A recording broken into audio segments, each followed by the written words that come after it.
Salut les amoureux du ballon rond, on commence cette revue de presse en France avec la une de l'équipe et le match nul de l'équipe de France féminine de football pour son dernier match de poule dans 7 €. Et les Bleus n'ont pu faire mieux qu'un décevant 1 partout face à l'Islande. Comme le placarde le quotidien sportif, les Bleus passent à l'orange. Déjà qualifiées pour les quarts de finale, elles affronteront les Pays-Bas au prochain tour. Les Françaises devront faire beaucoup mieux samedi pour atteindre le dernier carré. Dans ses pages intérieures, le quotidien français revient sur le mercato agité de Presnel Kimpembe qui est dans un entre-deux. Après ses déclarations énigmatiques en bleu au sujet de son avenir, le défenseur du PSG apparaît comme l'un des enjeux du mercato parisien. Le Titi va-t-il partir? Il n'a pas demandé cela à ses dirigeants. Le PSG n'est pas vendeur, mais en cas de grosse offre, tout est possible. Le club de la capitale a déjà reçu 2 offres, dont une de Chelsea. Enfin, pour être complet de son côté, l'Olympique de Marseille a annoncé avoir un accord avec Grenade pour Luis Suarez. L'OM était en quête d'un renfort offensif, le Colombien est attendu rapidement dans la cité phocéenne. Tout comme Jonathan Klaus, car le club marseillais a trouvé un accord avec son homologue lensois autour d'un transfert à hauteur de 7,5 millions d'euros, plus des bonus qui pourraient faire grimper la note au-dessus des 10 millions d'euros.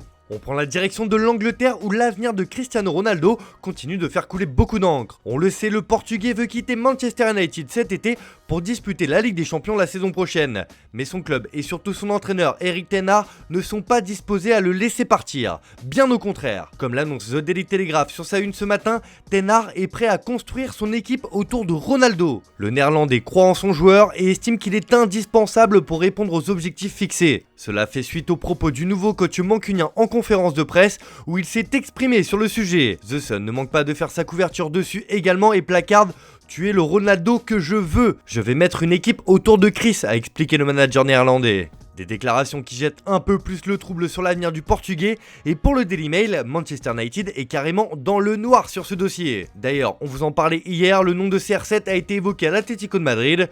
Pour Marca, c'est impossible pour l'instant. Car oui, comme le précise de son côté As, il faut que les colchoneros dégraissent avant de se lancer à l'assaut du quintuple ballon d'or. L'opération Cristiano nécessite des départs. Le club sait qu'un ou deux attaquants devront partir, précise le journal madrilène. Bref, ce feuilleton est loin d'être terminé. On reste dans la péninsule ibérique, mais cette fois à Barcelone, où c'est la dernière recrue phare, Robert Lewandowski, qui fait les gros titres. Le Polonais fait la une du quotidien Sport ce matin, car c'est déjà un coulé, écrit le média catalan. Le Polonais a passé sa visite médicale et a suscité l'euphorie de l'expédition Blaugrana à son arrivée à Miami. Il a embrassé Laporta et a des objectifs clairs. Le Barça est de retour et je pense que je vais aider à faire une équipe de haut niveau. Même chose en une du Mundo Deportivo qui reprend les folles aspirations du Polonais. Mais ce qui nous intéresse ce matin sur la une de Sport, c'est l'information concernant Jules Koundé.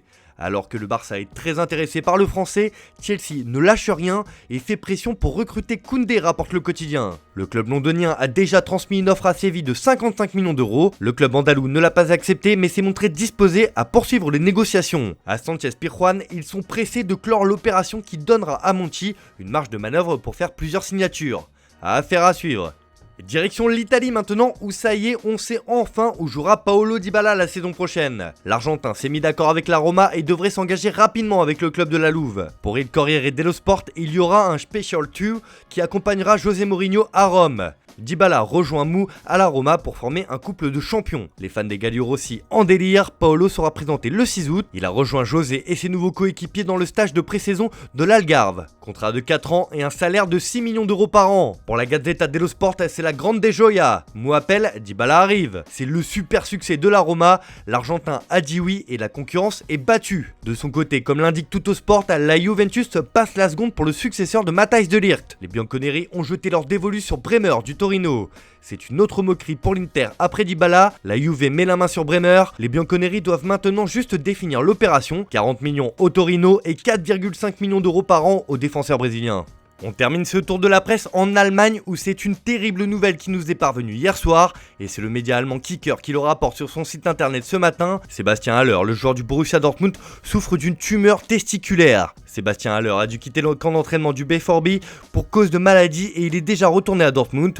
Lors des examens, une tumeur testiculaire a été découverte. Guéris vite, Sébastien Haller a tweeté Dortmund hier soir. Ce matin, c'est le choc pour les médias locaux comme Kicker donc, ou encore Bild qui reprend l'information sur son site. Même chose pour Sport One qui évoque un choc au B4B concernant son attaquant. Enfin, Sport Buzzer aussi rapporte que c'est la stupeur qui domine au sein du club de la Roure. Toute la rédaction de Foot Mercato se joint à moi pour envoyer énormément de force à l'international ivoirien. On lui souhaite bien du courage dans cette épreuve et on espère le revoir très vite sur un terrain. Voilà, c'est tout pour aujourd'hui. Bonne journée à tous, merci de votre fidélité. N'oubliez pas, on se retrouve en fin d'après-midi pour le JT Foot Mercato.